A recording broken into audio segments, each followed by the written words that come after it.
নমস্কার বন্ধুরা, সবাই কেমন আছো? আশা করি সবাই ভালো আছো। এমডি স্টাডি এক্সক্লুসিভ চ্যানেল সকলকে স্বাগত। আজ আমরা ক্লাস 12-এর একটি ইম্পর্টেন্ট প্রশ্ন, রাষ্ট্রবিজ্ঞান অর্থাৎ পলিটিক্যাল সায়েন্সের প্রধানমন্ত্রীর ক্ষমতা ও কার্যাবলী আলোচনা করো। যারা যারা ক্লাস 12-এ পড়ো তাদের জন্য এটি খুব ইম্পর্টেন্ট, তারা এই প্রশ্নটা দেখে রাখো এবং নোটটি কীভাবে তোমরা পরীক্ষার খাতায় লিখবে আমি সেই আকারে বলে দিচ্ছি।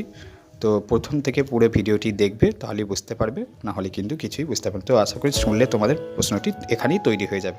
তো চলে আসা যাক। প্রশ্নটি হয় যে প্রধানমন্ত্রীর ক্ষমতা ও কার্যাবলী সম্পর্কে আলোচনা করো, বা এভাবেও আসতে পারে প্রধানমন্ত্রীর ক্ষমতা, কার্যাবলী ও পদমর্যাদা আলোচনা করো। মান 8-এর। তাহলে আমরা শুরু করি প্রশ্নটি। তো এবছর 2022 সালের এইচএসের জন্য ভেরি ভেরি ইম্পর্টেন্ট প্রশ্ন, প্রায় 100% কমন বলতে পারে। চলে আসি প্রশ্নের মধ্যে।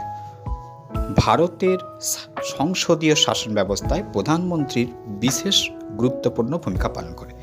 ভারতের সংসদীয় শাসন ব্যবস্থায় প্রধানমন্ত্রী বিশেষ গুরুত্বপূর্ণ ভূমিকা পালন করে। তো আমাদের ভারতবর্ষের সংসদ সংস্থা বর্তমান, তাই বলা হচ্ছে।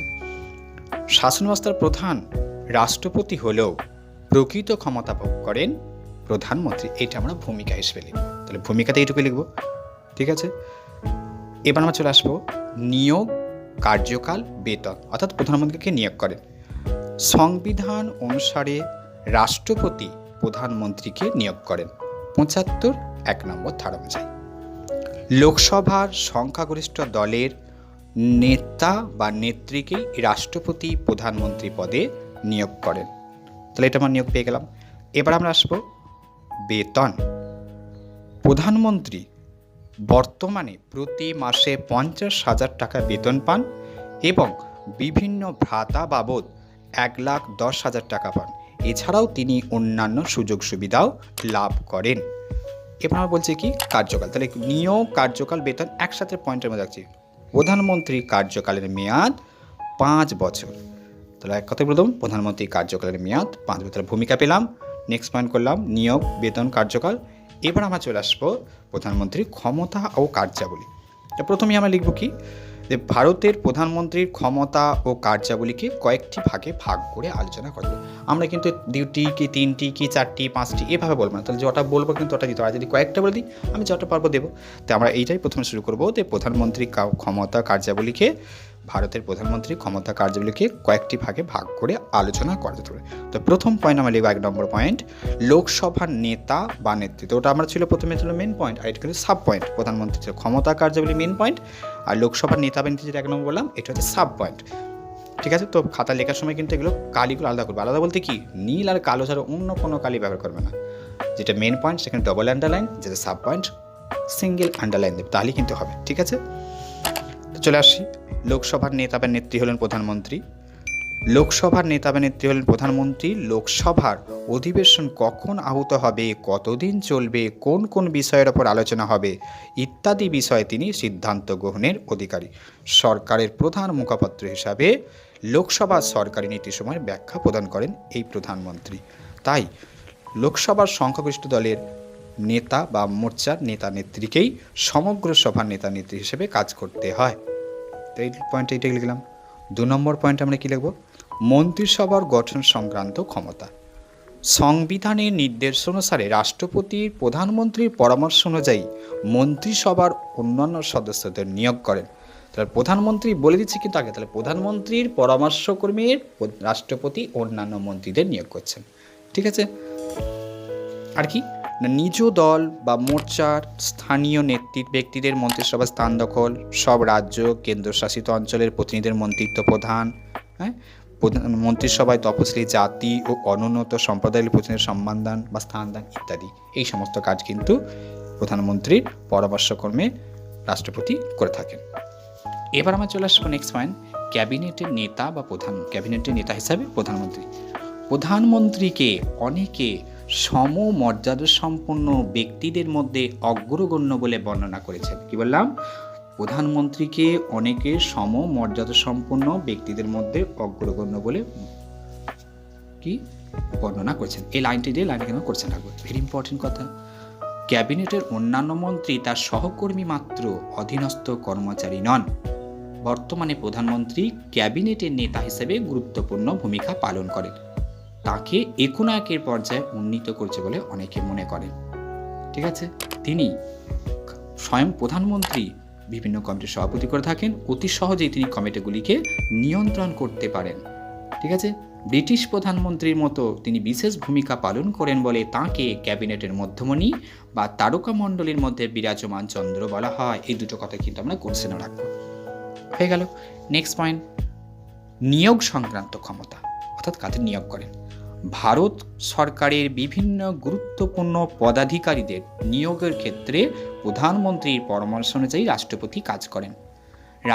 হয়েছে, কি বললাম, ভারত সরকারের বিভিন্ন গুরুত্বপূর্ণ পদাধিকারীদের নিয়োগের ক্ষেত্রে প্রধানমন্ত্রীর পরামর্শ অনুযায়ী রাষ্ট্রপতি কাজ করেন। ভারতের অ্যাটর্নি জেনারেল, মহা হিসাব নিয়ামক ও নিরীক্ষক, নির্বাচন কমিশন, কেন্দ্রীয় জনপালন কীর্তক কমিশন, অনগ্র শ্রেণীর অবস্থা সংক্রান্ত অনুসন্ধান কমিশন প্রভৃতিতে নিয়োগ করেন। বিভিন্ন রাজ্যের রাজ্যপাল, সুপ্রিম কোর্টের প্রধান বিচারপতিদের ক্ষেত্রেও নিয়োগের ক্ষেত্রে প্রধানমন্ত্রীর ভূমিকা বিশেষ গুরুত্বপূর্ণ। হলো। নেক্সট পয়েন্ট আমরা কি করলাম, রাষ্ট্রপতির প্রধান পরামর্শদাতা। মন্ত্রিসভা যাবতীয় সিদ্ধান্ত, শাসন সংক্রান্ত কোনো বিষয় এবং আইন প্রণয়নের জন্য মন্ত্রিসভায় গৃহীত কোনো প্রস্তাব সম্পর্কে রাষ্ট্রপতি কোনো কিছু জানতে চাইলে তাকে অবহিত করা প্রধানমন্ত্রীর কর্তব্য।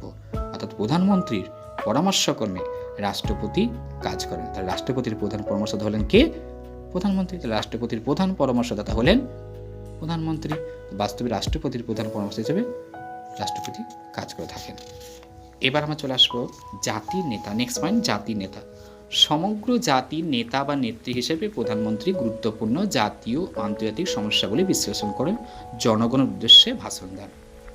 রাজনৈতিক, অর্থনৈতিক প্রভৃতি ব্যাপারেও কোনো রকম সমস্যার সৃষ্টি হলে তিনি সভা সমিতির মাধ্যমে জনগণের কাছে উপস্থিত হয়ে সেগুলির সমাধানের উপায় সম্পর্কে সরকারের মতামত জ্ঞাপন করেন।